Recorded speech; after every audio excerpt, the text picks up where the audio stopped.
Hi everybody, and welcome to this Being Human Facebook Live on Finding Your Past Lives. I'm Araenia from Being Human, and this is... Yasa and speaking here.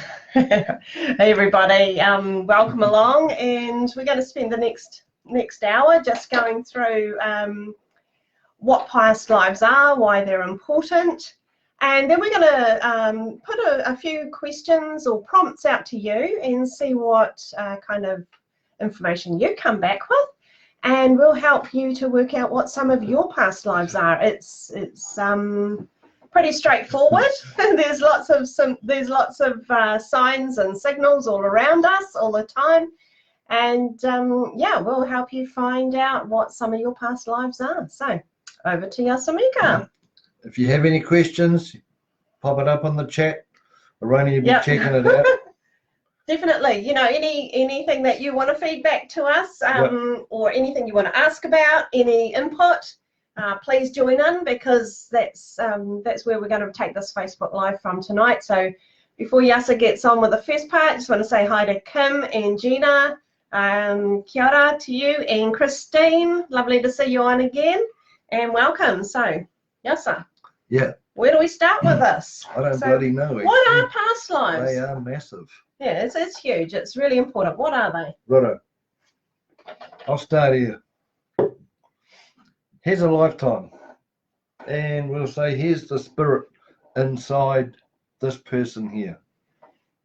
Now, it's inside our spirit reality, which is the fourth dimension. This is the third dimension, the solid one. All right.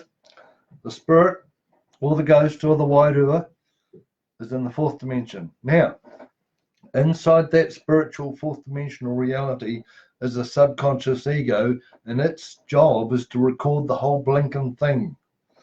So while this person here is living on the planet, the subconscious ego is recording everything and putting it into a folder. When this person dies, this never dies. It just goes up to spirit land. It has an emotional release after the lifetime. Then it has a debrief, as in, how'd you go? Did you make good decisions? Did that work being a victim? Did that work being a dominator? How did it feel being poor, or how did it feel being rich? We have to do every single archetype or role that there is on the planet. All right, that's why we have past lives. So you stay up there. Next minute, you come down and you're ready for another lifetime. You have another lifetime. Now this can be another ethnicity, another culture, another gender, another level of the hierarchy, status quo. Yeah. This could be pohara, actually stink bum broke. And you have to live that, and this one here is recording it again. Pass it over, goes up the spirit land, come back down. And you know, if you were poor here, you might be rich here. If you're a dominator here, you might be a victim here. And what happens is that every time we have all these lifetimes. Now, these past lifetime patterns and programs, they never die. They never go away, because they are kept within our spirit or within our subconscious mind, and what we know as subconscious mind programs. Okay, so they're everywhere. In fact, they are so important. These are the roots to our incarnation. That's what forms this lifetime for us. Yeah. There's three important ways that we need to experience every aspect of our life. So one of those is where you are observing or perceiving what's going on around you. So you're not directly in the middle of anything, but you are watching other people acting these situations out. So maybe a bully is a good way to look at this. It's a pretty straightforward example. So when you are observing or perceiving bullying, so I was wondering what Yasa's doing. He's got a plant in his hand. Okay, anyway, God, it looks a bit anemic. while you're perceiving this bully, you're seeing what somebody else is doing. The second way that you will interact with any kind of theme in our lives is that you are on the receiving end. So we call that the reciprocant. That means that you are the person in the bullying instance where you are being bullied. And the third part is where you are initiating or perpetrating that bullying on someone else. Now that's the same, that trinity is the same with any theme that's in our lives. Some of the lives that we come down to live, we are intended to be the observer. Some of them we are intended to be the person on the receiving end or the victim. And then there's other times where we are the person that we probably would really never wish to be, but we are the one that is causing strife and trouble and difficult situations for other people. The only way to get through each of these things, to learn about them, is to come from every one of those aspects. Yep. So carry on. What have we got here? Okay, I'm going to take you inside yourself here. And before you do that, I'm just going to welcome Karen, Sue, and Ashley, and Thelma. Kia ora, and thanks for coming along. Whoops, I've got somebody else there too. Zelda. Hi, Zelda. Good to see you again. Okay, third dimension, solid one. I'll show you where enough room there? Where all your past lives hang out. Do you want to pop it over here? Yeah, okay. This is the outside. The next layer in from here is your outside layer of your spirit, your ghost or your wairua, this one here. So if you ever see a spook or a spooky movie or something, this is the layer you're perceiving. Inside that we have an emotional body, which is red, which deals with feelings. Inside that we have a mental body, which just deals in thinking and power, feeling and love. Okay? And we are both all the time. We need both, and we they're both the same size. Yeah. Righto. This one here is your subconscious ego. It's the white one. Okay?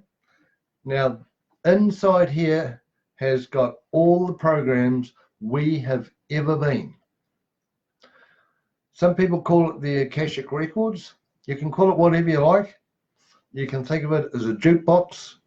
You can think of it as a filing cabinet, a computer folder. And what happens, excuse me, transfers.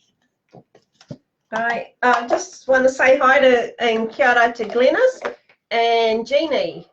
Is this tonight? Like now? Yeah, we're going into our Facebook Live on past lives at the moment, Jenny. Righto. So you know what's going on with these things. Here's Mum, here's Dad. We come before we incarnate onto the planet, before we are conceived. We come down 40 days before conceivement. So it gives this 40 days to work out what the hell's going on in this incarnation. Here we go. Hold on to this. Hold on. When we're in spirit land, this is the level of consciousness of our Holy Spirit or our soul, which is actually the gold one inside of this. Now, when we've passed over, we're in spirit land, we talk to our soul, right? And it goes, hey, and the soul goes, there's a vacancy down there. It's the perfect life for you, the perfect parents, and you're going to learn the perfect things. And your spirit goes, cool, bananas. So where is it? And they go, if you go down there, you'll be fine. And this goes, okay. Now what happens is that this is in a higher dimension. So by the time it goes, this is lost. It's like a dream. It's like, what was going on up here? and you get down here and you're wondering what the hell you're doing. You probably know your mum and your dad, but that's about it. So you've got 40 days to work out what you're doing. Thanks. When we come down to incarnate in for another lifetime, this works off 12. That's why there's 12 apostles, 12 astrology signs. It's holy smoke. It's holy smoke. Holy smoke. Holy candle. This brings down 12 lifetimes with it for backup. So you come down and you have all these lifetimes with you. So when you go into this conception, this can pick out your last lifetime, which let's say is this one. And the whole idea is for the subconscious ego to fit this lifetime into this reality. So what it does, it checks out the lineage of the mum, the whakapapa of the mum, the lineage and the whakapapa of the dad, works out how it's going to work. In this lifetime here, there's a couple of interesting things that happen. How you went out, as in how you died, is how you enter this new reality. Can you give them that new episode thing that you do so well? The way I like to think about that is like if you're watching one of those series on TV or anywhere for that matter, and they'll come to the end of that episode, and as they start the next one, they'll recap and explain what happened the previous week. Well, if you imagine that the previous week was the end of your lifetime, when they pick up at the beginning of the new episode, they just continue. So in one of them, let's say you have fallen into a peat bog, and this is a real one. This is a true story. This is a true story. You've fallen into a peat bog. So you're in an Irish lifetime, okay? You fell out, you're collecting peat for the fire for your family, fell into the bog, female, long dresses, get caught up in the wet and drag you under. Now, as you're going under, you end up swallowing some of that peat, okay? So that was the end of that lifetime. Now, the new episode starts, the new baby's born because the spirit has been back up to spirit land, got you ready for your next incarnation, and you've come down. And in this case, the baby is born with meconium, and it inhales some of that and ends up very sick. Which is dark, just like it's like dark like peat. And so the child has entered the world in a way that is similar to the way they exited their last lifetime, and that's a true story. Yeah. Yeah, that's a real story. Yep. Now, another thing we all have to understand is that when a lifetime turns up, it has all its baggage. How am I going to? Oh, yeah, okay. Okay. Here's the tip of the iceberg, right? This is what you see as a lifetime. Well, this is all the patterning that it has connected to that lifetime. And it's old hanky. It's clean. Okay, it's a clean hanky. It's pattern, it's relationships, it's income, everything is written on here. So when this comes down, it brings all this with it, which is most important. This is 87.5% of the reality. If you think of it as a computer hard drive, so you've got so many terabytes available to you on your hard drive, and your first lifetime takes up so many gigabytes, and it fills up that section. Then your second lifetime, it takes up a bit more, so the hard drive is getting more and more complete. Another one comes in, takes up a bit more, and so on and so forth. Every lifetime adding to the one that came before it, so that you end up with a much larger bank of experiences, emotions, thoughts, feelings, back to those observers, initiators, and reciprocants. So you've been able to see things from all kinds of different angles. And the sub just keeps filling up that hard drive with all these experiences that you've had. And I'm just going to say hi to Nicoletta and welcome back tonight, because we saw her last night. Hi. Yeah, very cool.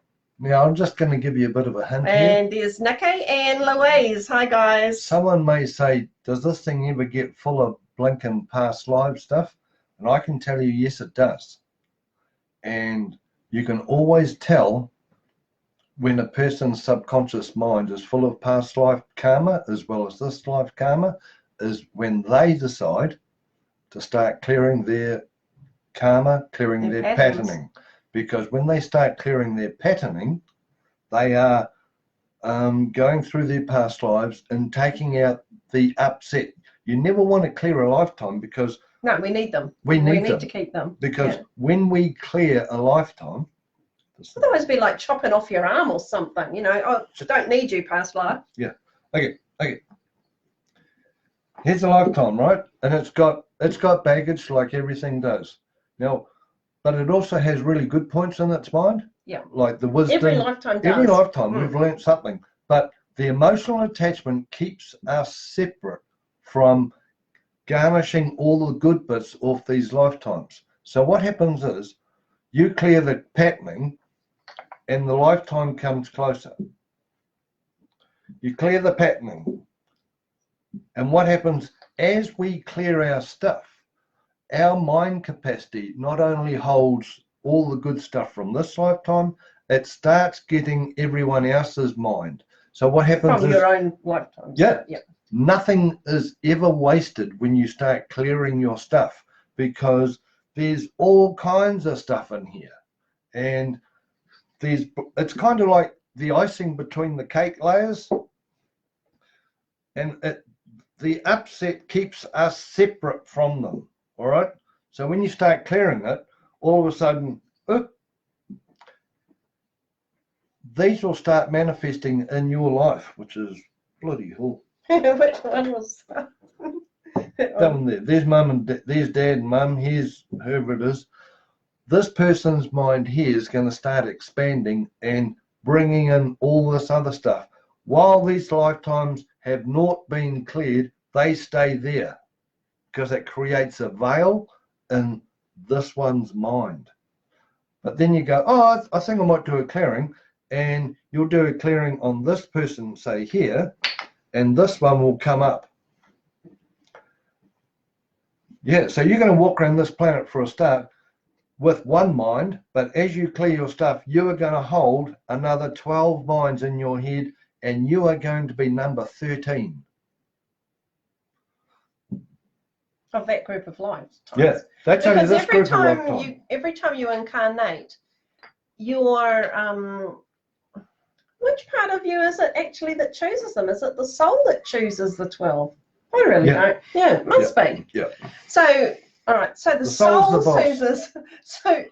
chooses the 12 that are most relevant to the lifetime that you're about to lead. So before you come down, you've already had contracts, your Akashic records. You already have a purpose and an intention, and you know in spirit land what it is you're down here to achieve. Now, like Yasa said, when we get here, we've forgotten that, because as we come down through those layers, the third dimension that we're living in is the densest layer, which makes it harder for us to remember those things. But you've got many, many, many lifetimes. Those 12 are the key ones that you're going to draw on for your experiences in this lifetime. When we do clearings with our clients, or some of our students are doing clearings in classes, they will sometimes come across lifetimes that are outside of those 12. And that's because the clearings have directed them to another aspect of past lives. It's the reason I got the plant. but bedraggled, that poor thing. Good God, it doesn't. It looks shocking in there. It actually looks better in real life. Anyway, the past lives are the roots. Okay? So we got to have these so we can grow ourselves. The conception, in a minute, this dear being is going to be conceived. and that is the seed, all right?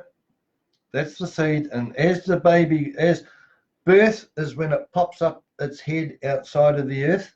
That's birth, because it's popping, it's come out of mum. And as it grows, it's going to grow a trunk, which is this part here. And then as it gets older, and of course, you know, we start making our own income and things happening, we start living this part of it. So if that helps you understand how lifetimes work, they are the roots to everything. So therefore, far out, this plant would be very sick without any roots. It's a good way of thinking about it. Yeah, exactly. And Ashley has actually put a really interesting comment in there. I remember Ashley from last time asking some really good questions. She said, she's the upside down sunset. Yeah, the upside down sunset. Is the purpose of past lives to help us achieve the intention of this lifetime's purpose?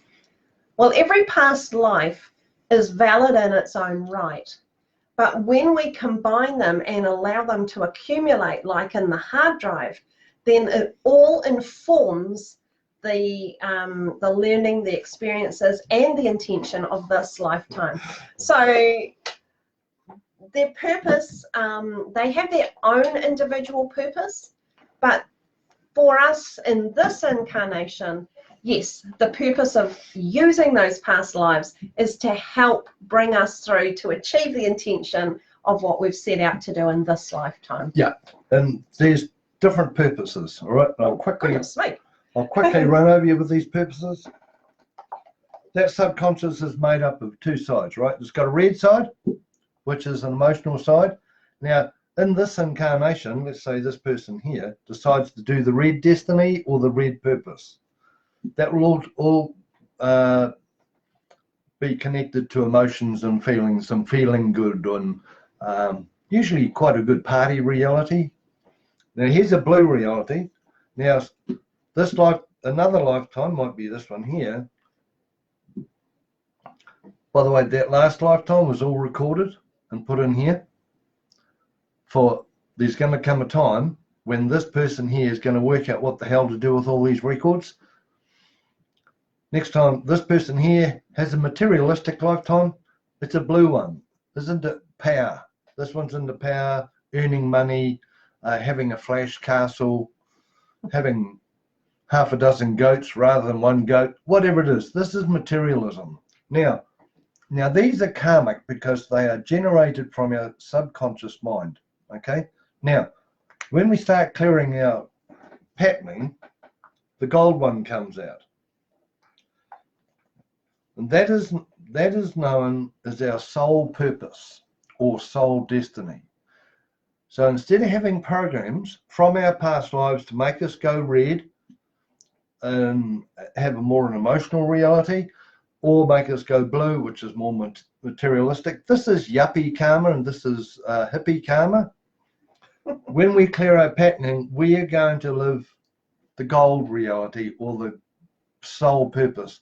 And really, that is the best purpose we as a human being could manifest.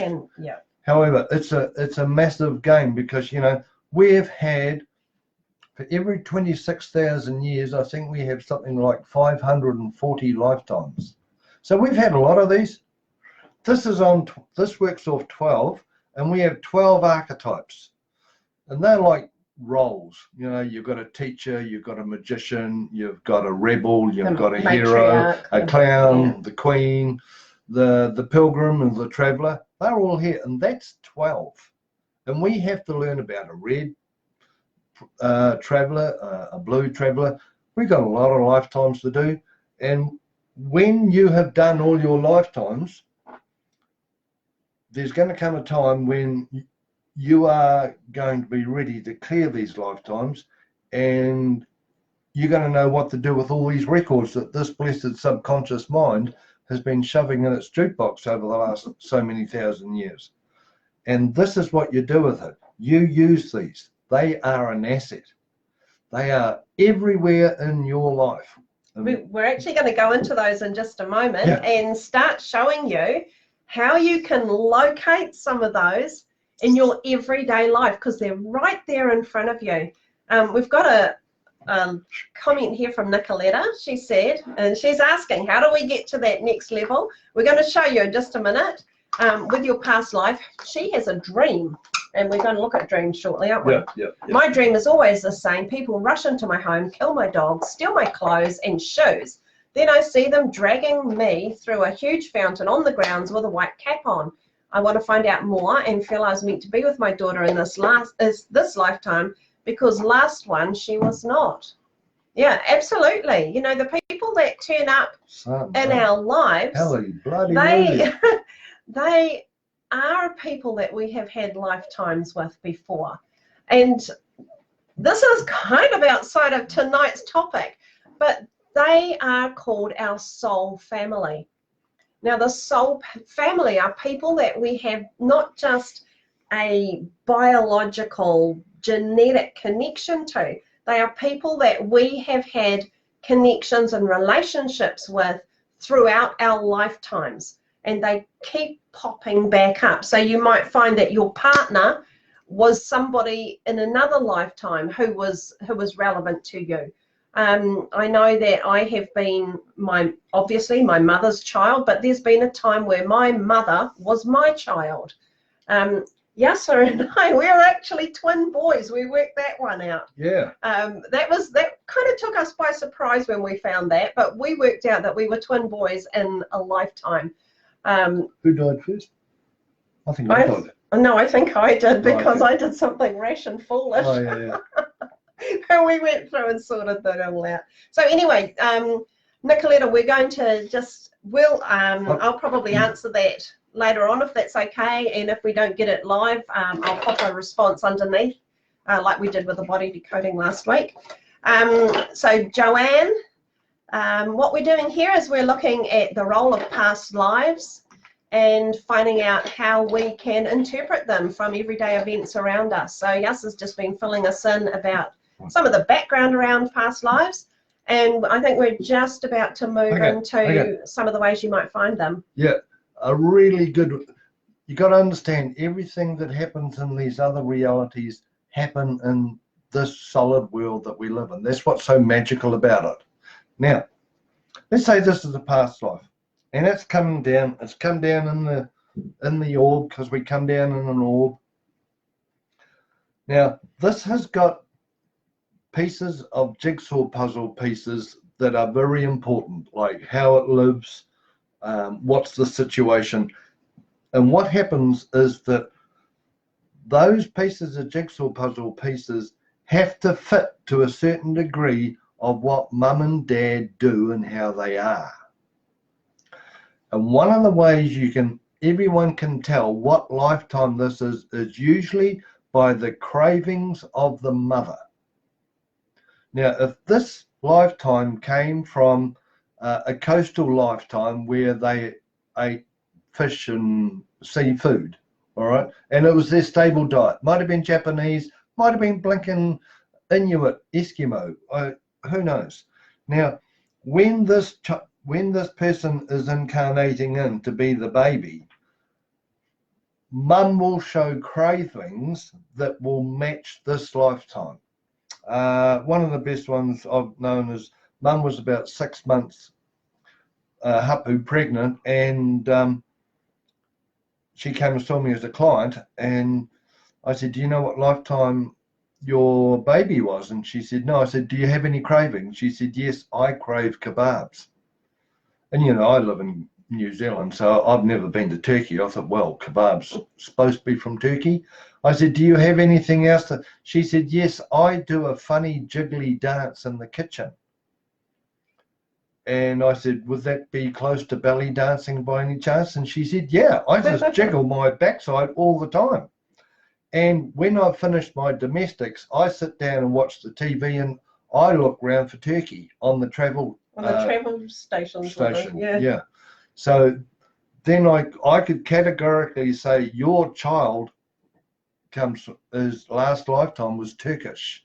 And that really helped her, because that means she could start changing her reality so this baby could be brought in on a Turkish lifetime. Yeah, she wouldn't need to just change everything and suddenly become Turkish. No. But knowing that information just makes it so much easier when the child is favouring one thing over another, or there's something going on that you're not quite understanding. By realising what lifetime the child has brought in from its last incarnation, it just helps parents to understand what's going on with their children. So. Yeah, my nephew and his Māori partner had their had a child, and when the child was in gestation, my nephew, who never reads, hardly ever, went to the library and read up all about Scotland and started taking bagpipe lessons. So he was, what would you call it, helping make a Scottish reality for this boy to be born into. And of course, the boy was born nice, a brown-skinned child, and his name was Angus. So I'll tell you now, it makes no difference what your outside looks like. I'm white, other people are brown, other people are yellow. And the reason why I talk in colours is because the subconscious ego actually knows about the colours. It's nothing to do with being racial. The subconscious ego does not recognise specific cultures and ethnicities as such. To a certain extent it does, but it's more, it looks at the shades that we are. Yep. And if you excuse me. See, I was brought up by a Māori nanny for the first 3 years of my life. So my subconscious mind had recorded that I had a Māori nanny. Now, after the nanny went and I grew up, excuse me, I had a black dog. Now, my subconscious mind knew, and it was a female dog, and she was my best mate. Now, my subconscious mind knew that I had to have something on the darker side of brown or black because I had a Māori nanny. And my black dog was marvellous. And when that black dog passed over and I got married and shifted to Masterton, I got another black dog, and it was another she, and she was again my best mate. Just like your nanny had been. Just like my nanny. And I love my dogs just like the nanny. Yeah, pets often reflect people in our lives. Well, so I just want to say kia ora to Aroha. Great to see you here this evening. And Christine's got an interesting comment here. She said her mum told her that Christine's mum told Christine that she was her baby in a past life. She was not the birth mother, but she found him as a native, or found her as a Native American child, and the mum was a Quaker. Son of a gun. Isn't that a neat one? Really cool. Very cool. Thanks for sharing that, Christine. I gotta like this place. So anyway, we were talking about cravings, pregnancies, and children coming onto the planet. Just putting it out there to you. If you have been a mum or your mum mentioned anything about kinds of cravings, types of food that that she went to or you went to during pregnancy, pop it in the comments. We'd love to see what kind of food items come up, because that's a really good way of identifying some of your past lives. So if you've got something there, please just pop it up in the comments, and we'll start having a look at some people's past lives here. One of the most common things that'll happen with a pregnant mum is that mum and dad will shift. They will move house, or they will build another house while mum's pregnant. Now, from this moment on, whenever you see an expectant mother, please understand that she has a subconscious ego of the past life trying to get the last past life into the pocket. Okay? And these two here, without them even knowing, they might renovate the house. They might change the theme of the house. Let's cut down, trim up that tree, or let's shift and we'll go live closer to the coast or more inland. Let's go stay on a farm because this being here was a farmer. So from now on, to stay aware, as soon as someone gets expectant, just be aware of any changes, because any changes are happening to help this being to come into mum. Right, now, so we've got some comments here, all right? Cool. So Ashley's said peaches, that her mum craved peaches. First thing that jumped into my mind, Ashley, was in the southern states of America, the state of Georgia is known as the peach state. And it just makes me wonder, and oh, I've got goosebumps over there, it's making me wonder if you've got a lifetime in there. Check that. Yeah, you can definitely check that. How would you suggest she does that? Check out Georgia. Check what's in its history. So you've got Native American and you've got slave trade in there, okay? Plus you've got a certain degree of fighting during the Civil War, that kind of thing. Yeah. So it's been a state that's had quite a bit of civil unrest. Yeah, totally. So you may enjoy those kind of movies. Yeah, you might. Yeah, you might connect into a movie or read those books or something like there. that. Whatever anyone gets fascinated with, everything comes from somewhere. Yeah. So if you're fascinated with that part of America, okay, I've got Louisiana stuff going.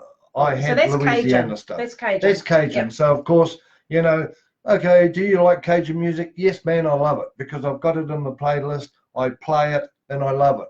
So therefore, one of my lifetimes is Cajun, and I like that kind of spicy food. Yeah, mine that's connected down in that Georgia, Alabama area is being a black slave woman who tried to. She basically taught herself how to read and write, and then she tried to teach the children in the compound where she was. And she ended up in a lot of trouble from that and ended up with several injuries, which I have manifested in this lifetime. So that's my connection to that area of the world. Thelma's got an interesting one here. Lemon skins with all her children. First thing that jumped up for me there, Thelma, was around a Greek lifetime where they use a lot of that. Thelma. Okay. They use a lot of that sort of in their cuisine. Greek cooking. So how would she go about looking into Greek? So have a look around your wall, see if you've got any pictures of Greece, especially those nice white buildings up on the hill. Yeah, it's those the Greek islands, if those kind of things fascinate you. If it's not Greece, it's kind of sort of a Mediterranean feel to it, perhaps. Just see what else you've got around your place or things that you're attracted to. Yeah, or and see if you like boats with white sails. Yeah. So that's interesting. She craved it with all of her children. How many? I just wonder how many you had. You have, Thelma, because that's a really interesting pattern. Okay, so Nicoletta, lots of cheese. She says lots of cheese. Cheese makes me think of France. First thing that jumps into my mind there. Okay. What would you go for? They've got many kinds of cheese. Holland. Oh, yeah. Guy. Male. Racks of them. Oh, well, there you go. So yep. Cheese dealer. Good suntan. Yep. Weathered skin. Very good. Glennis's oysters when she was carrying her son. Let's hear about the oysters. Where would you go to with those? It could be anywhere, couldn't it? Well, could be Japan. See, now you've given birth to the son, I presume. You check what he likes, and these lifetimes, they never go away. So if he was, let's say, oysters, I'll go, let's say Japan, right? So he grows up, I don't know how old he is, and he's obviously birthed and he's if he shows tendencies towards Japan, oysters, like you can get oysters all over the world, I presume. Don't look at me like that. I was just wondering where you were going. But the point is, the nationality and the ethnicity will show up in the there'll be other angles. Yeah. There'll be other aspects that will pop up with that. Some kids hate veggies. Okay, so that's a pastoral, probably Tibetan or something like that, where they don't like meat. You know, I know children who've actually asked me, "Can I have some chopsticks, please, Yasa?" Okay, absolutely. And I know damn well that they're not Asian children. That's an Asian child, but it might be Pākehā or Māori or Blinken, whatever it is. On the outside now. On the outside. Yeah. And when I lived in the Portuguese, I knew a young Māori lad who was probably about 20, which isn't too young, and he used to pick up a guitar and played the most fantastic Spanish guitar. Yeah. So when he picked Spanish up the guitar, this thing here went and got his blinking Spanish lifetime, and he gave it stink on the guitar. And when he put the guitar down, this gets put back in the filing cabinet. Right. So he's got to have the guitar in his hand to go into that Yeah, Spanish that was lifetime. the trigger. Yeah, that was his trigger. That was the trigger. Cool. Zelda, she says her mother craved fried potato cakes, which anything with potato makes me think Ireland, always does. I don't know if Ireland are really good as fries, are they? Well, I don't know. Behind, whoops, I'm not sure what that means, but anyway, but when she was pregnant with Zelda and with her sister, it was apples. Yeah, well there you go. Actually, apples and potatoes are very similar. Really? Yes. When you look at sort of their texture, their appearance, once you take the skins off them, there's a similarity there. Oh, yeah. Well, one's earth because the spud's earth and it's high in carbohydrate, and the other one's apple, which is like on the end, more not tropical, but probably more mainstream. Right. So Julie. Oh, Julie. She says Betty craves shandies with her. Holy shit! Didn't drink. And she craved oranges with her daughter Cindy. Yeah. So all those things are hints for what the parents have to do to bring in this child. And you know, how many times do people, a mum gets pregnant and they give up something? Because if this person here was a non-smoker and mum's smoking, chances are mum will have to give up smoking. I couldn't eat red meat with my son. Made me absolutely violently ill. Yeah, well there you go. Yeah. And what's so cool about all this stuff, it's real. You can, as I said, from now on, whenever you see a pregnant woman, you know what the process is happening. Check out what's happening. Oh God. If this person here had an abusive past, had an abusive lifetime, they have to pick an abusive parents so they can carry on the serial. Do you understand that? So if this was a domestic upheaval, this needs it to fit in. If these two are all nice and cuddly and chances are there'd be a miscarriage, because this one here goes, hey, I need a violent lifetime to come in, and you two are too snuggly and in love, and the jigsaw puzzle pieces are unable to fit, so what will happen? There'll be a miscarriage. Yep. So Aroha says with her first son, fresh cream sponge. So the cream. English. That's very English, isn't it? Aroha, judging by that, you're blinking. What the heck? So you'd be looking for that kind of Does thing. he like a cup of tea and cucumber sandwiches? And Rebecca from New Plymouth, she says she's infatuated with New York City and America since childhood. Well, there's a dead ringer for you. You're going to have some kind of lifetime in that area, whether it was in New York City or, say you lived in Kansas City and, traveled there once during that lifetime and it was something special to you. That's a possibility. Also could be that you were an immigrant, because a lot of immigrants came into New York City and were processed from there before they went throughout the rest of the USA.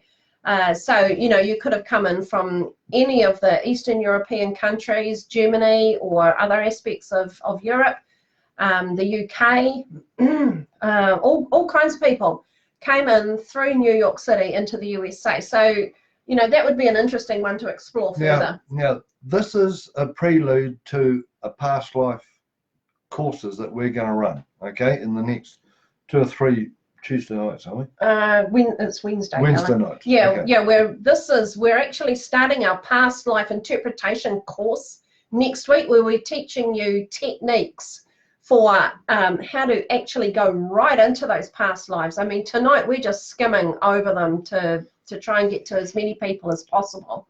But we go into more depth and we teach you over the weeks different ways of getting into these past lives, interpreting them, and finding out what they've got to tell you in your everyday life.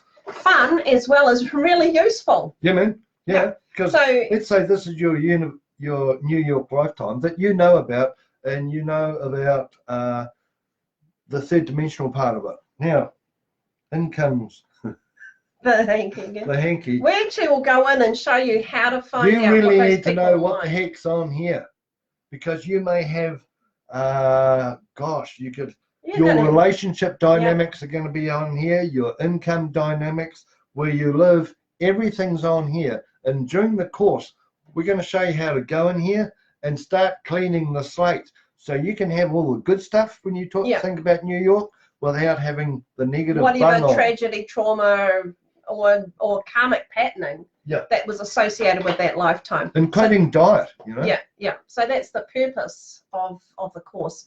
Thelma's just confirming, and she was the one that was talking about lemon skins. Yeah. 4 girls and a son, all of them lemon skins. It's pretty cool. So that would mean that she's programmed to have children through lemon skins. She was craving lemon skins. I'm sure that's what she said. Yeah. Here somewhere. You might have. I craved lemon skins. So what culture is that? You said. Well, I'd be looking at Greek for a start. Or Mediterranean. You might have been good at multiplying back in those days. You might have had a huge family. But yeah, I'd be looking Mediterranean for a start. Yeah, definitely. So Gina says, my dad gave up weed, cigarettes, and drinking. So we've got 3 mind alterations and addictive substances there, and loved playing golf and chess. And she says she doesn't like eating meat. She only ate meat when she was pregnant. Yeah, well, I know that, dear being, and she's got Buddhist written all over her. Oh wow, there you go. So we're looking at a Buddhist lifetime. Yep. Very cool. Yep. And see, Dad had to accommodate that so Gina could come in. Yeah. Yeah, totally. Go Dad. Yeah. Good on him, eh? Yeah, good on him. Rebecca's saying with her first daughter, she loved all food. So she's in a lifetime. I mean, maybe you were like a gourmet chef or something. You know how passionate they are about food. So when you were pregnant, you liked all food. The child, what's like if you liked all food, how big's the child? Because the child influenced that. Yeah. Yeah. So yeah, we could be looking at, you know. We could be looking at a sizable being here. But I'm just looking at it from the angle, you know, where you get people who are passionate about the quality of food and eating and all that kind of, you know, you see these chefs on TV and they're so passionate about food. Yeah. And it's interesting. Anyway, here's some confirmation for you. Glenys is talking about Japan, and she said her son has been there 3 times. Boom. That was the oysters. So there we go. Yeah. Yeah, man. That's how it works. That's so cool. Yeah. Oops. Oh God, sorry about that. Love that. Now Rebecca's saying with her second child, crunchy nut cornflakes. That makes me think of Captain Crunch. Sorry, Rebecca, but back to the USA. You know, Captain Crunch, a very common, popular cereal over there for kids. Certainly was sort of back in our younger days, yeah. Well, actually, here's this lifetime. Now, when we die, when we pass over, I'll just show you this. Hey, that's cool. Nicoletta's just said to Thelma that lemons can be also Italian, Sorrento. So that's also Mediterranean. I think we're definitely looking around that Mediterranean area for Thelma. Now, with these past lives, they are not chronological. We don't have a lifetime in 1800 and then the next one beginning of 1900. No. They jump. So if this person here passes over today and reincarnates when he's ready, he could go back to the 15th century. Yeah. And then he'll pass over, and then he might jump up to the 19th century. The whole thing is the soul organizes the classroom for you to learn what is necessary to learn. And if you have to be in the 15th century, so be it. And so please refrain from thinking this time when, if you get round to dying, you are going to jump into the future. Yeah. You might go way back. You could go way back depending, but I'll tell you what, when we start clearing our stuff, this whole thing changes. Wherever you're sent anyway, it's perfect. It's perfect for where you need to be in your own enlightenment and awareness. All right, so what else have we got here? Oh, Rebecca's saying she died on the Titanic. Well, there we go. So that's a lifetime she's picked up on. Does she like ships? I bet she stays away from ships and all that kind of thing. She gets a bit peeved when she sees an iceberg. Yeah, totally. Do you have ice in your bourbon and coke by any chance? Yeah, so hey, Rebecca, if you want a session, just get in contact with us and we'll sort that out. I'm going to go for a hikoi over there. Yeah, he's going for a hikoi. All right, well, I'm just going to carry on down here. So Thelma's saying, and you can answer me from over there, Mr. Yasa. She said, I thought my son was going to be a girl because, so I guess she had 4 girls and then a boy. So because she's craving the lemon skin, she thought she was going to have another girl, which is an interesting concept. So obviously, this is picking up in the female and the male lines here. It's big Mediterranean lifetime, both genders. Wow, 9 pounds on the dot. That is a big girl, Rebecca. That is big. And she's talking, this is the one when she liked all food. The baby's a big baby. Yeah. Right. Jeannie's asking, how can we change this? This is what we do, Jeannie, in the class that we did last night that you were at. We started showing you where those mind programs sit and how to find them. Next week, we're going to start looking at how you would go about clearing them. Past lives are one of the tools that we use when we're tracking patterns to find what we need to clear. So that's that program. So if you can join us, the link will be up probably tomorrow, I think, for next, gosh, what day is that? Tuesday. Next Tuesday, Subconscious Pattern Clearing 101 Part 2 class. That, again, is a free class. So anybody's welcome, but that's where we start getting into that kind of thing, Jeannie. So, like, let the bad out, let the good stay in. Can we help change one of our own children's life? You can. Yeah, you can. You can invite them, you know, sort of in your imagination. You can invite them to be part of your clearing. What we cannot do is I cannot go along and say, right, Yasa, I was going to say snores at night, not that he ever does, but let's say he did. Let's say Yasa snores and I think I can't take this any longer. I'm going to go and clear snoring out of Yasa's patterning. I cannot do that. Against the rules. I cannot do it for someone else. But if I'm clearing my reaction to snoring or whatever, and I know that my daughter has got a similar issue with her partner, I can say to my daughter, would you like to be part of this clearing? If I get the feeling that she's in agreement with that, or I see a picture of her and she's nodding or smiling, I know it's a yes. Now, if she does not want to do this, and I've asked my children all the time, and quite often I'll get a no thanks, mum, a hand comes up, or they'll turn the other way and say not now. Or sometimes they'll say, this is your thing, not mine. So I know then that they've said no. Now, for me to then deliberately include them, that would be transgressive. It doesn't work for them. No. Because the clearing, they've denied it, so it will not work. It will backfire on you. It backfires. So, yes, you can help clear your family, but you must make sure that you do it with permission. And it's like you do not need to go to them and say, can I do this for you? You just get this mental picture. It'll be very clear whether it's a yes or a no. Yeah. It always is. All right, so. Hold on, I got something. Good? All right, Good to go? yep. Oh, so Thelma's telling us the TV went on the blank. Rebecca's saying she doesn't like boats. And yeah, Rebecca's also confirming, always ask permission for someone else. All right, where are you off to? Righto. Everything in other worlds manifests in this third dimension. I'm going to give you a real good example of it.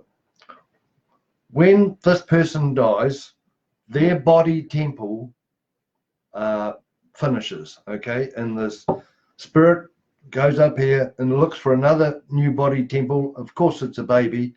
And it finds a new body temple. So, and it keeps on doing this, shifting from one body and growing another one. Okay. Now, this is the interesting part. Let's say this is a house. That's a house. And this person lives in this house. When they've had enough of this house, and they shift into this house, their subconscious mind thinks that they're shifting into a new body. So what will happen is that you will change lifetimes. And when you've had enough of this house and you shift into this house, which might be a flat one or whatever it is, when you shift into this house, this blessed subconscious mind is going to think you're moving into another body and you're going to shift lifetimes. Now, when I came out here in Mamaku's pretty cold, it's green and wet, and it's quite high. So my subconscious mind, I shifted to Mamaku, here's me here. My subconscious mind, within a day, I was a critical mentor for youth, and the day before I moved to Mamaku, I manifested a new lad, and he was mad on the Irish Rovers music.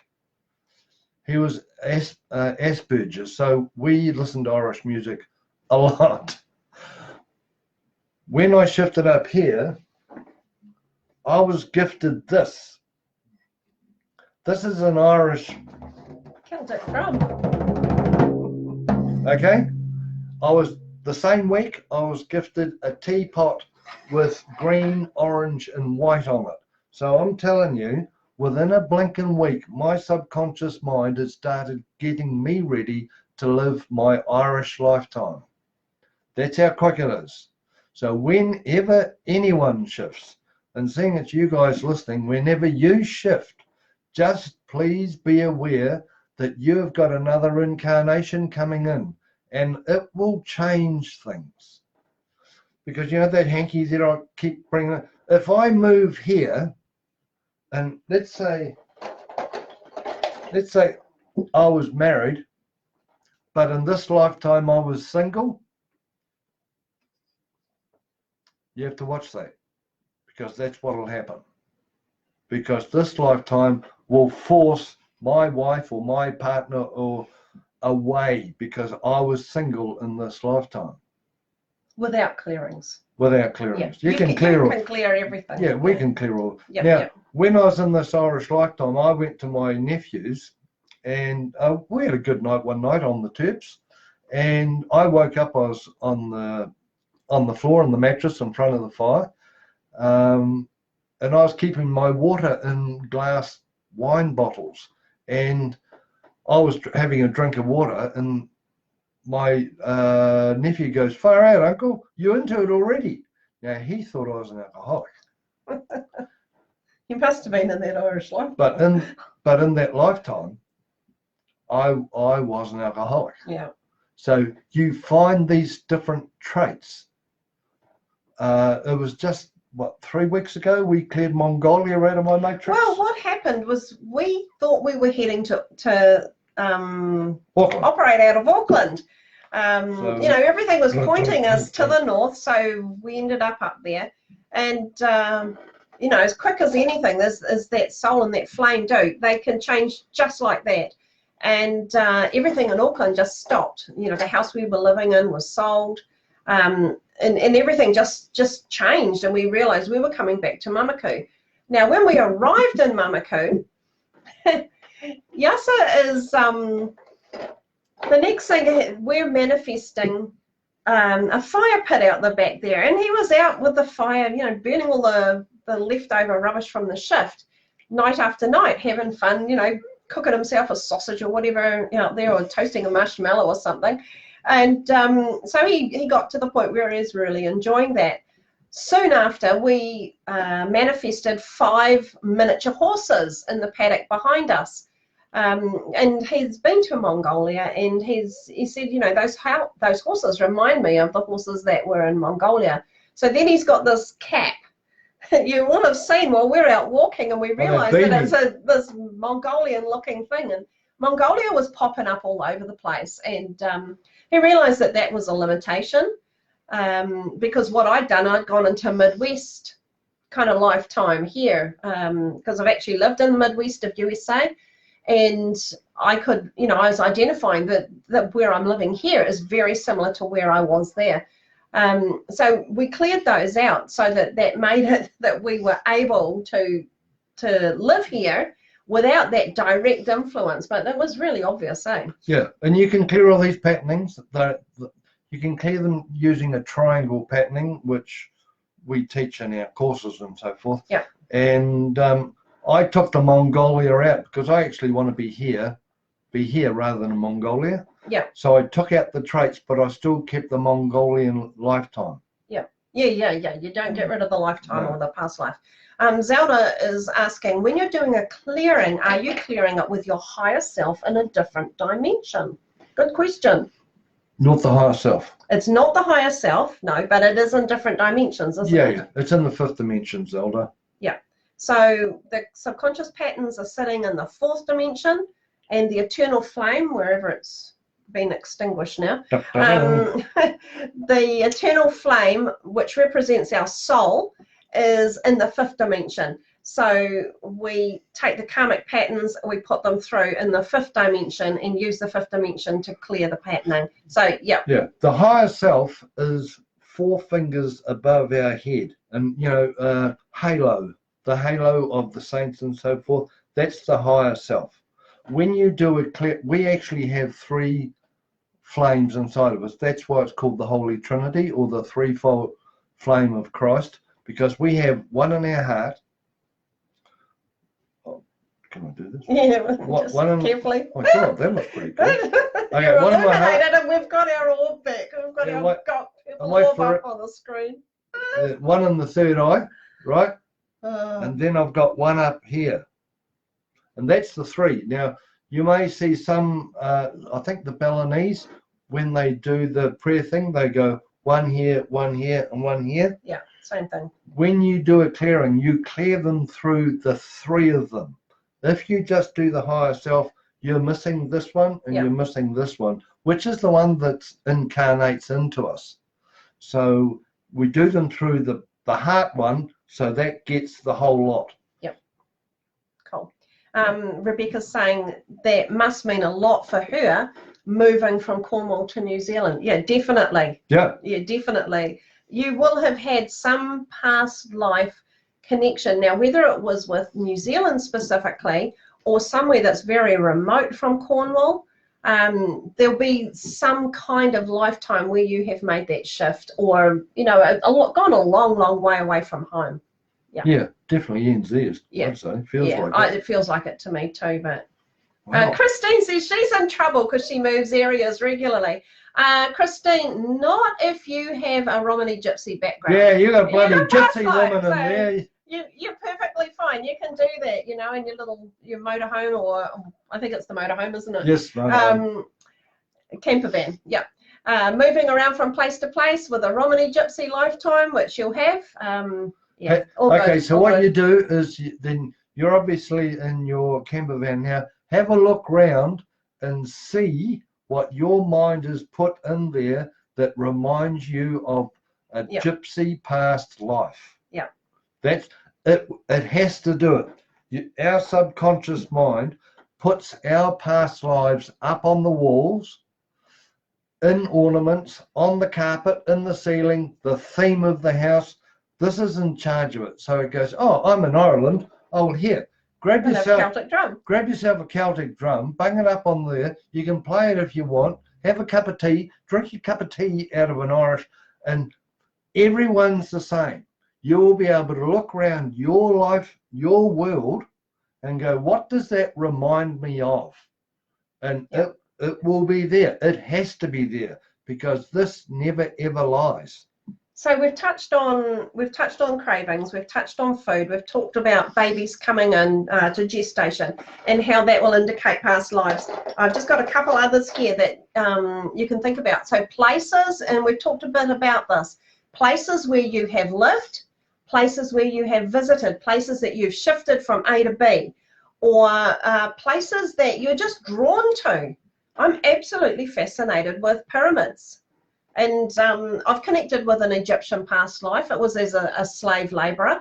But just, you know, places that you might be really interested in. You may have always wanted to go, you know, see the wild animals out on the savannah or something like that. Or you might like jungles or the Amazon River. They will be an indication of where you've had a past life. You are drawn to them for a really good reason. Yeah. Yasa was just talking about how your home's decorated. So the wife that you were talking about of your nephew and that before, she's got all these sort of Balinese or Thai type hangings, draperies, cushions, and the whole place is like this, big palms with banana and stuff palms out the outside. back. You know, really good indication. Any historical event that you are particularly drawn to.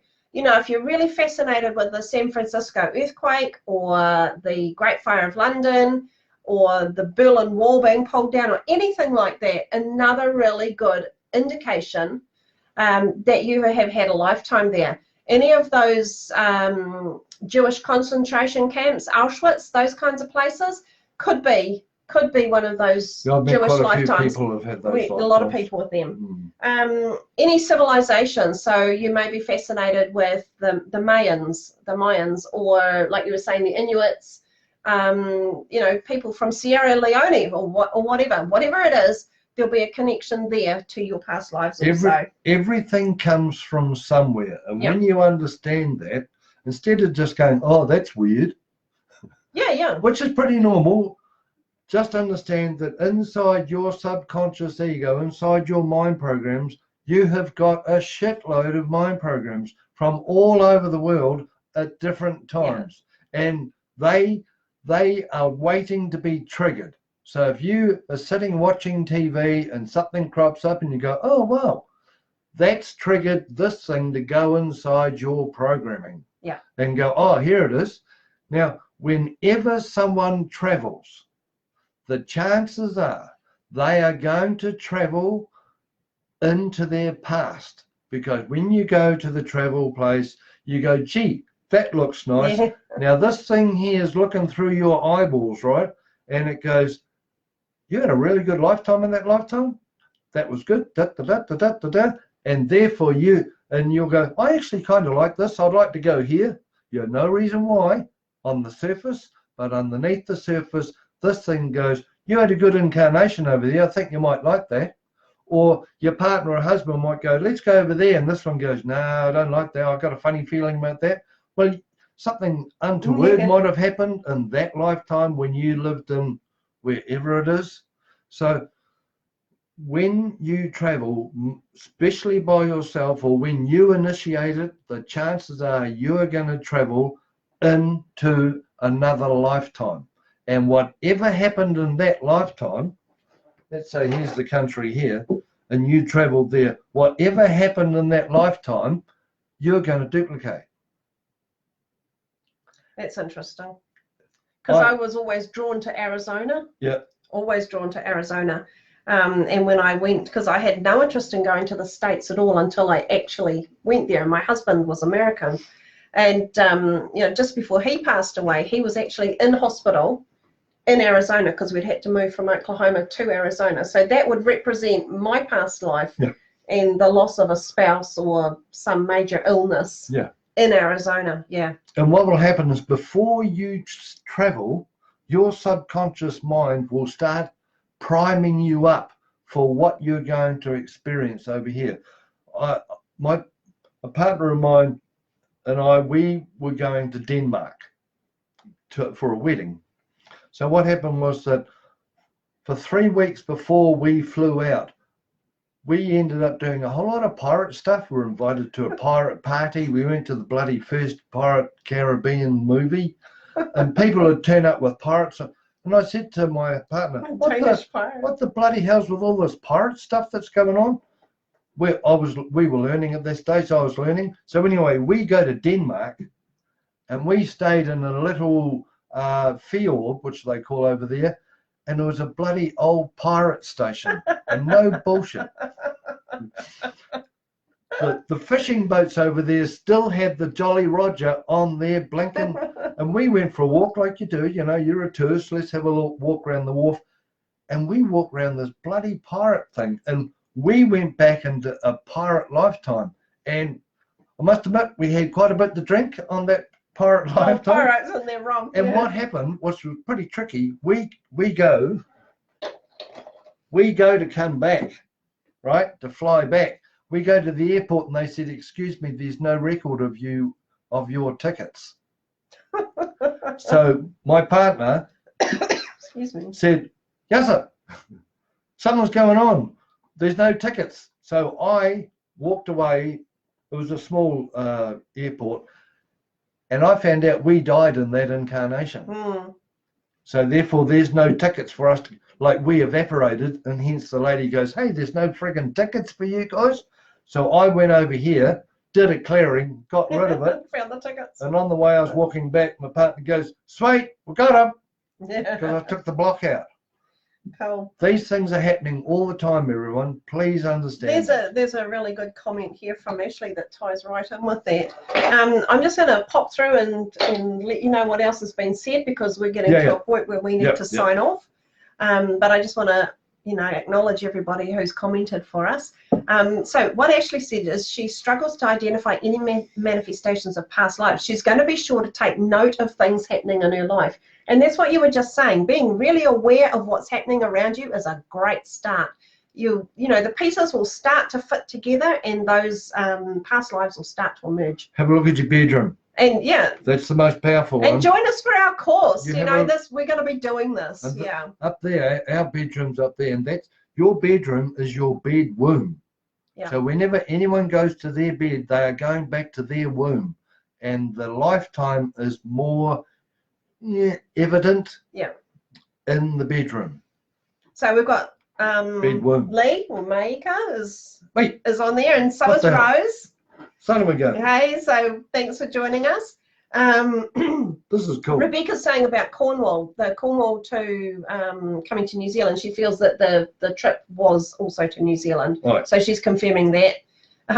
Christine's saying inside her motorhome, she's got the tree of life with bells, crystals, and dragons. There you go. That sounds pretty good to me. How many times does she pull out the fortune-telling cards? Yeah. She'd be the crystal ball lady. That's what you might have been doing, Christine. Glennis is saying she's got crystals. Her home's absolutely full of them. Right. So there's some kind of mystic type lifetime in there. Crystals are the stars of the earth. Work on that one. Yeah. That's what they are. So, the stars of the earth. That's an interesting concept. So Nicoletta is also, Egypt stands out for her. Oh my goodness, now there we go. Glennis is saying crystals, my home is full of these. And then down here she says galaxies. There you go. This is what we call stellar lifetimes, Glennis. Now, we haven't got onto that specifically here. That's part of our course, okay? So we have lifetimes on Earth. Yep. But we also have lifetimes in the stars. They're called stellar lifetimes. More about that in the past life course that's starting next week. Yeah. So Christine's like, She says, you've really got me thinking now. She can see a few things already. That's Yeah, awesome. that's That's cool. really cool. Everything we talk about is in front of us, under our nose. So Mike is saying Pompeii. That's what she's fascinated by. So there's a really good Pompeii. good indication is that for why you. Maika runs around saving everyone? Yeah, it's like trying to save everybody from volcanoes. She says, I've always lived very close to volcanoes. Actually, next, I think it's Monday, we're going to do a Facebook Live. That's a good one to do. And yeah, we're looking at a special kind of a clearing, you know, that you can clear that kind of thing. We're going to do a Facebook Live Monday because we want to try this new live stream technology that Facebook's put up there. So if you join us that night, just be aware it's going to be a technical night, but we're going to do a free clearing where we can clear that kind of thing out of it. So there's Sharon's popped in as well. And Rose says she's still sick. I'm sorry to hear that, Rose. That's not nice. Okay. Okay. Yeah, maybe give her a call. Mm. Yeah. So Uncle Yasa will get back to you on that one, darling. So Jeannie, Indians, wolves. I absolutely love timber wolves. Jeannie, is that what you're talking about? I just think they're the most glorious animals. And Jeannie's also, she's got dragons. Do you know that dragons are the, is it now, which way around? The horses. You go for it. You go for it. Dragons live on the outside of the fifth dimension. So they live on the outside of our soul, all right? And when we're about to enter our soul and get to know it, it's our job, it's our dragon's job to test us to see if we have any fear to block us from going into our golden fifth dimension.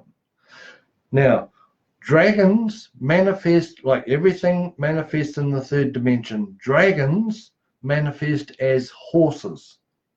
So if a person likes horses, usually the next question for me to say, how do you get on with dragons? And 9 times out of 10, they say, I love dragons, because horses are the third dimensional representation of dragons. Dragons, yeah, there we go. Sharon's also saying she loves the stars. She's another dragons being, isn't she? Was Sharon keen on dragons? Or is it something else? Or fairies? Fairies. She's into fairies. Dragonflies. Dragonflies. I knew it was dragon something. Dragonflies. And Nicoletta's, hey, she's made that link, that Pompeii back to Sorrento. We were talking about Thelma's lemons earlier in that Mediterranean lifetime. So wonder how Maika got on with White Island going up. Yeah. Okay. That must have pushed a few buttons. So Araha is saying she's got crystals there as well, so that's cool. Oh, and God. Yeah, confirmation here from Jeannie that she loves horses and loves dragons. Well, yeah, horses and dragons are big. Yeah, they're two of the same thing. Yeah. All right. All right. So that brings us to the end. If you've got any other questions or you want to make any more comments, feel free to do that below. I'll get back to you about any specifics that you want to ask. But yeah, next week we have our past life interpretation course starting. And we're going to teach you how to clear these things. Yeah, we're going to teach you how to find them. We've got a few techniques up our sleeves that we're going to show you. Each week we'll bring them out and we'll show you how to go in, how to visualize these past lives, and how to get messages from them. And then to see how they relate to the life that you are living in this incarnation. Because there's hugely important, valuable information in those past lives that will help you clear some of your programming. So that's what that course is about. I'll be putting up links for that. Now that is $20 a class. If you book via Eventbrite, I think they put like about $1 something in booking fee. So it works out about $21 for that class. But I'll put those Eventbrite links up.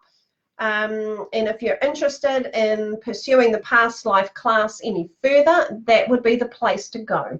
Now, these past lives, this is the third dimension. This is the fourth dimension with all your past lives. And this is your eternal flame. It's higher. It's up in the fifth dimension, so it's actually up there, but I'll bring it down. This can clear this. That's why it works. You can only clear what you have with a consciousness higher than what created it. Yeah. So this is fourth dimensional. This is fifth dimensional. We teach you how to use this to clear these. Cool. Thank you. Yeah. And oops. There we've got Gina said during lockdown she's been watching lots of horse movies or cowboys. I'd be looking at you know, the breaking the West in the USA, that kind of thing. Unless it's a different kind of cowboy, I'd be looking at that trailblazing and opening up the Western aspects of the States for a past life there for you, Gina. I suspect it's a male past life, that one. Feels like it. Yeah, it feels like it to me, and it feels also like I'm getting the sense of horses. You know how they collected up horses from out on the ranges, and then groups of them would take them somewhere so that they'd have horses for the military and that kind of thing. I'm thinking that's the kind of past life you're looking at there. So here, Jeannie, we've got Monday, Tuesday, Wednesday, and Thursday, and we teach 2 classes on Wednesdays. Monday night we've got the free clearing class while we work out the new technicalities with the Facebook Lives. So you're welcome to join us for free for that. Tuesday, we've got the Subconscious Pattern Clearing 101, Part 2, which is getting into the clearing itself, another free Zoom class. You must register for that one. If you are on here now and you were in last night's class, we're busy. We've had a day of on-screen today, so we can only convert the videos when we're not on screen. Otherwise, it just slows everything down. So as soon as I get that replay finished, that will be coming out to you with details and the links to sign up for next week's class. Wednesday night we've got the past life course, which is the $21 book through Eventbrite. That link will be up. Thursday nights we do a clearing. We do a clearing class. So we all get together, we talk about what's going on in our lives, and then we do a massive group clearing around that. So that's another $21 paid class as well.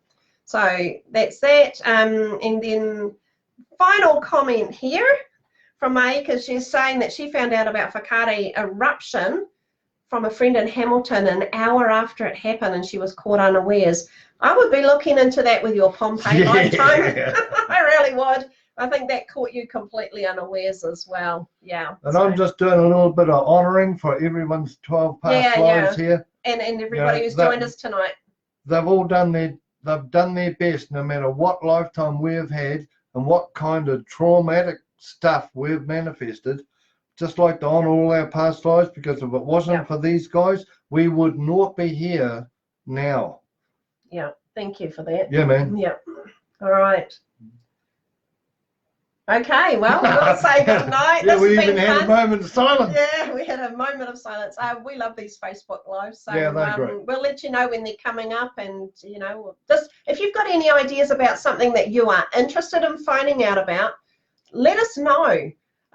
We run classes and things on all sorts of things. You know? We try and do a lot of free stuff. Yeah, yeah. Our job or our mission is to just educate people. So you know, if we get a good directive for how about something over here, we're more than open to running a free night on it, just to help people understand what the hell's going on. Yeah, absolutely. So I just want to thank you all for dropping in tonight, and you know, we'll catch up with you another time. Yeah, man. Thanks hey, very much. 13's good number. Yeah. Ka kere, later. Night.